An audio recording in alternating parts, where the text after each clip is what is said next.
दोस्तों, आज की कहानी है सासू माँ बीमारी का बहाना करके पड़ी क्यों रहती हो।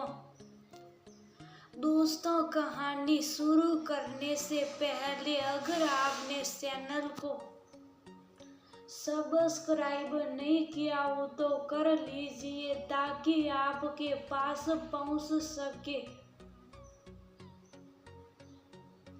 और नया वीडियो। बेटा, कल मेरा टिकट करा दे, मैं वापस अपने घर जा रही हूँ। ये सुनते ही मानसी के चेहरे पर हवाइयाँ उड़ने लगी। अब तो उसे ही सारा काम करना पड़ेगा। उसे नहीं लगा था माँ इतना बड़ा कदम उठा लेगी। वह तो सोच कर बैठी थी कि उसे मुफ्त की नौकरानी मिल गई, इसलिए उसने खुशी खुशी माँ को लाने की अनुमति दी। सुनीता जी के 2 बच्चे राघव और वेदिका दोनों की शादी हो गई और दोनों के एक बच्चा भी था। सुनीता अपने पति के साथ रह रही थी। कभी कभी बच्चों के पास रह जाती थी, कभी बच्चे आ जाते थे। जब भी सुनीता बेटे के यहाँ रहने आती तो मानसी खूब खुश हो जाती क्योंकि सास की मदद मिल जाती। काम में सुनीता जी भी सबको बहुत प्यार करती थी, उनकी खुशी के लिए सब कुछ करती। पति के गुजर जाने के बाद वह अपने घर में ही रहना चाहती थी, मगर बेटे बहू की जिद के आगे उन्हें झुकना पड़ा। हार कर बेटे के पास आ गई। कुछ दिन तो सभी सही चला, फिर मानसी ने काम बढ़ाना शुरू कर दिया। एक दिन देर से सोकर उठी, तब तक सुनीता जी ने पूरा खाना बना लिया। मानसी बोली, अरे आज देर हो गई माँ जी, जल्दी से सबके टिफिन लगा दो जरा, और आप मशीन लगा कर कपड़े भी सुखा देना। सुनीता जी बोली, हाँ बहू तुम चिंता मत करो, तुम लोग आराम से ऑफिस जाओ। मानसी ने रोज का नियम बना लिया। ऑफिस से भी देर से आती, काम का बहाना कर अपनी सहेलियों के साथ गप्पे मारती। एक दिन राघव ने कहा भी कि जब से माँ आई है तब से तुम रसोई में जाती ही नहीं हो। मानसी बोली, अरे मैं सोचती हूँ इस बहाने माँ का मन लगा रहेगा, बाकी काम ही क्या है। घर में झाड़ू पोछे और बर्तन की मेड़ लगी ही है। पिंकू स्कूल से 2 बजे तक आता है। राघव को भी लगा सही है, इस बहाने माँ का मन लग जाता। वह देख ही नहीं पाया कि यहाँ काम ज्यादा बढ़ गया।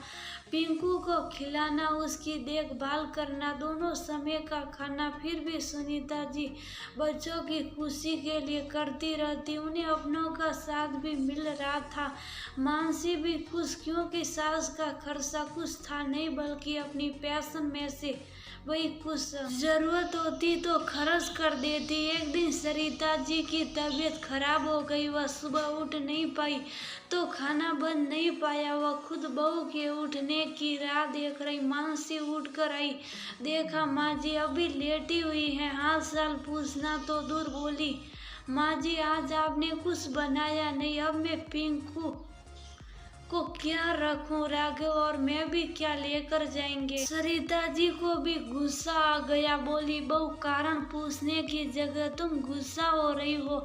मैं तुम्हें उठाने आई थी पर तुमने सुना नहीं, मेरी तबीयत ठीक नहीं है। मानसी बोली, तबीयत ठीक नहीं है या बहाना है काम नहीं करने का, पर ऐसे बैठे बैठे कौन खिलाएगा। अब तो आपको यही करना, ये बहानेबाजी इधर नहीं चलेगी। तब तक राघव भी आ गया, बोला, ये कैसे बात कर रही हूँ, माँ से तमीज से बात करो। मानसी बोली, तो मैं गलत क्या कह रही हूँ। मानसी और राघव बहस करने लगे। सरिता जी ने उन्हें शांत कराया और लेट गई। दिन भर वह सोचती रही कि क्या करूं, अब यह रुकना उन्हें अपमान लग रहा था, क्योंकि बहू को जरूरत काम के लिए ही थी और रोज रोज बेटे बहू में झगड़े लड़ाई हो वो ये नहीं चाहती थी। दूसरे दिन वो ने राघव से कहा, मेरा टिकट करा दे, मैं वापस जाना चाहती हूँ। ये सुनकर मानसी के चेहरे से हवाइयाँ उड़ने लगी। राघव बोला, कैसी बात कर रही हो, आप अकेले कहाँ चलेगी, कहाँ रहोगी, आप माँ हो, बच्चों की गलतियों को माफ कर दो। तब तक मानसी भी बोली, हाँ माँ माफ कर दो, अब मैं शिकायत का मौका नहीं दूंगी। सरिता जी बोली, माँ वो बच्चों की गलती भी माफ कर दूंगी पर अपना सम्मान नहीं भूलूंगी। मैं आती जाती रहूंगी, तुमसे रिश्ता नहीं तोड़ रही। तुम लोग भी आते रहना पर अब मुझे जाना है। मानसी अपने किए पर पछतावा रही थी। उसे लग रहा था माँ जी अब कह जाएगी साथ रहना उसकी मजबूरी है, पर किसी के सम्मान को ठेस लगती है तो वो फिर भूल जाते हैं। सरिता जी अपने घर आ गई। उन्हें अकेलापन महसूस हो रहा था। उन्हें समाज सेवा संस्था ज्वाइन कर ली। कम से कम रोज अपमानित तो महसूस नहीं होगा। दोस्तों, सरिता जी ने सही किया या नहीं? कई बार माता पिता की मजबूरी होती है